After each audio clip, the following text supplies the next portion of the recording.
Kembali Anda menyaksikan Kominfo Newsroom. Pemirsa, Menteri Pariwisata dan Ekonomi Kreatif Sandiaga Salahuddin Uno menyampaikan pariwisata Indonesia berhasil naik ke peringkat 22 dunia dalam acara apresiasi peningkatan peringkat TTDI 2024 Indonesia di Gedung Kemenparekraf Jakarta. Hal ini membuktikan keberhasilan program dan kebijakan Kemenparekraf dalam memulihkan sektor pariwisata Indonesia. Menparekraf Sandiaga Salahuddin Uno menyampaikan pariwisata Indonesia berhasil naik ke peringkat 22 dunia dalam acara apresiasi peningkatan peringkat Travel and Tourism Development Index 2024 Indonesia di Gedung Kemenparekraf Jakarta. Melalui program pengembangan pariwisata super prioritas, penguatan ekosistem ekonomi kreatif dan digitalisasi pariwisata, peningkatan mencapai 4,46%. Berdasarkan data dari Travel and Tourism Development Index yang dirilis World Economic Forum. Menteri Pariwisata dan Ekonomi Kreatif Sandiaga Salahuddin Uno optimistis meningkatkan daya saing pariwisata Indonesia level dunia bersama Amerika dan Spanyol dengan pilar 3SI, adaptasi, inovasi, dan kolaborasi dengan harapan Indonesia menjadi destinasi favorit wisatawan. Berkat kolaborasi semua pihak, capaian ini kita bisa masuk di angka 22, itu berarti kita masuk di level dunia. Jadi ini kancah yang kita mainkan lagi. Kita semakin jauh meninggalkan Malaysia, Thailand, Vietnam, dan Filipina. Kita semakin ada di level dunia bersama Amerika, Spanyol. Negara Asia yang di atas kita itu cuma ada beberapa, hanya Korea, Jepang, Singapura. Ini merupakan pencapaian yang sangat-sangat patut kita syukuri dan harus terus kita akselerasi sehingga target-target ke depan ada menteri yang akan melanjutkan di bulan Oktober 2024 ini bisa lebih menghadirkan pariwisata kita yang memiliki kekuatan menjadi pariwisata kelas dunia. Kementerian Pariwisata dan Ekonomi Kreatif memprediksi akan terjadi lonjakan kunjungan wisatawan Nusantara di sejumlah destinasi wisata pada akhir Juni hingga Juli mendatang. Lonjakan ini menyusul banyak momentum liburan saat akhir tahun 2024.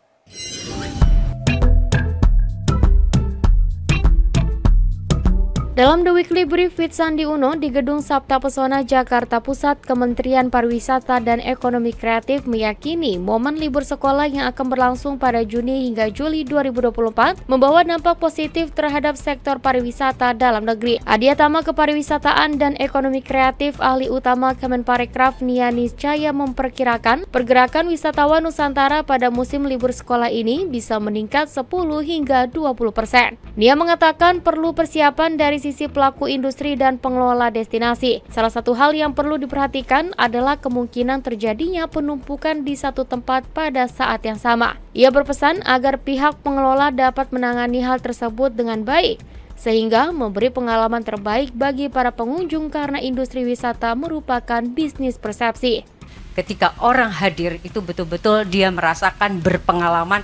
Ketika tidak bagus pengalamannya itu malah petaka karena orang akan share tentang pengalaman yang tidak enak dan tidak akan kembali. Karena keberhasilan promosi itu adalah ketika orang datang dan datang lagi.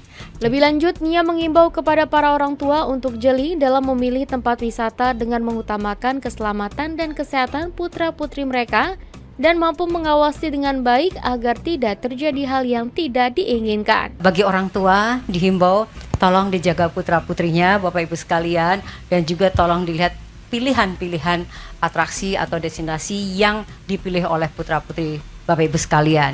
Untuk yang membawa anak kecil jangan sampai hilang putra-putrinya, karena itu akan menjadi kenangan yang seumur hidup pasti nggak nyaman sempat hilang dalam sebuah kerumunan. Beralih ke informasi lainnya pemirsa, Presiden Joko Widodo menyatakan inflasi Indonesia menjadi salah satu yang terbaik di dunia.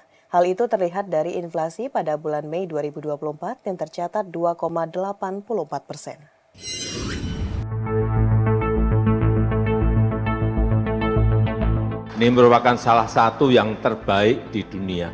Kalau kita ingat di tahun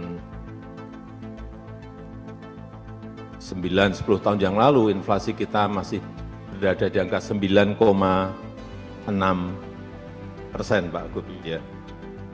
9,6%, dan atas usaha keras kita sekali lagi berada di angka 2,84%. Dalam rapat koordinasi nasional pengendalian inflasi tahun 2024 dan tim pengendalian inflasi daerah award, Presiden juga mengatakan tantangan ke depan tidak mudah termasuk soal kekeringan seperti yang disampaikan Perserikatan Bangsa-Bangsa. Jika kondisi tersebut tidak diantisipasi, maka diperkirakan 50 juta petani akan kekurangan air. Imbasnya pasokan pangan akan turun sehingga harga akan terkerek dan inflasi meningkat. Artinya apa? Jangan main urusan kekeringan. Jangan main-main urusan gelombang panas.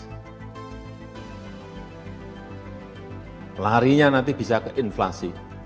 Begitu stok tidak ada, produksi berkurang, stok tidak ada, artinya harga pasti akan naik. Otomatis itu. Hukum pasarnya memang seperti itu. Dan itu adalah urusan kehidupan manusia. Di kesempatan yang sama, Gubernur Bank Indonesia Peri Warjio menyatakan bahwa inflasi di Indonesia dalam 10 tahun terakhir masih relatif terkendali, bahkan termasuk yang terendah di dunia pada saat ini. Oleh karena itu, untuk menjaga stabilitas dan mendukung pertumbuhan ekonomi yang berkelanjutan, Bank Indonesia akan memberikan keringanan melalui insentif likuiditas berskala besar bagi perbankan menyalurkan kredit pinjaman ke berbagai sektor, guna meningkatkan kapasitas perekonomian termasuk upaya makroprudensial hilir agro pangan.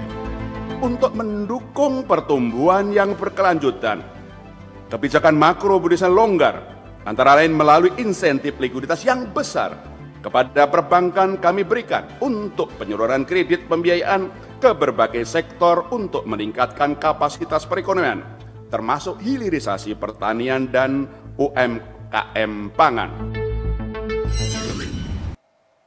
Menteri Agama Yakut Khalil Qomas menyebutkan Indonesia mendapat kuota sebanyak 221.000 orang pada operasional haji tahun 1446 Hijriah. Kementerian Agama mengapresiasi langkah Kementerian Haji Saudi yang kembali mengumumkan kuota lebih awal. Indonesia dapat melakukan persiapan penyelenggaraan ibadah haji lebih cepat.